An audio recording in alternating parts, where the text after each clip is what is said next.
High. আচ্ছা, তোমরা বলো তো, তোমাদের ওখানে পার্টিগত ব্যাপার নিয়ে কীরকম উৎপাত চালু হয়েছে? এটাই বলতে চাইছি, 2021 সালে যখন এই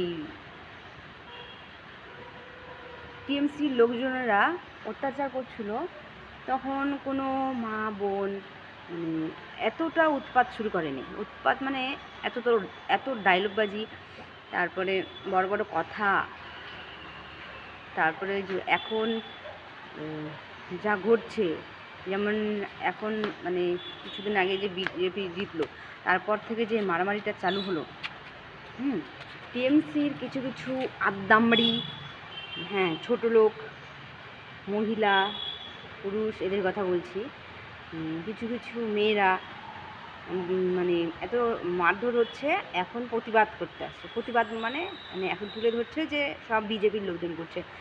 সেই আদ্দামবাড়ি পার্টিগুলোকে বলছি যে 2021 সালে তোরা কোথায় ছিলি? মানছি তখন কিছু কিছু মেয়েদের ভোট হয়নি, কিন্তু এখন হয়েছে। 26 সাল আস্তে আস্তে তাদের ভোট হয়ে গেছে, এবার ভোট দিচ্ছে, প্রথম ভোট দিচ্ছে। তো সেই আদ্দামবাড়ি পার্টিগুলোকে বলছি, তোরা যে এত টিএমসি নিয়ে যে ওরা যে এত গর্ব করছে, তো এই 2021 সালে তাদের মুখ কোথায় গেছিলো? ওই নিচে তোদের ওই প্যান্টের নিচে গেছিলো, গ্যারের নিচে। এক কথা আমি এটা বলতে বাধ্য হচ্ছি। এখন ওই 21 সালে যা হয়েছে, ওই প্রতিশোধের আগুনটা যখন এই বিজেপির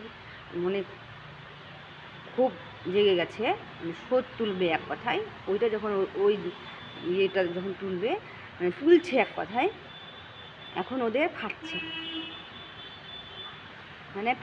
গাড় ফাটে যাচ্ছে এক কথায়।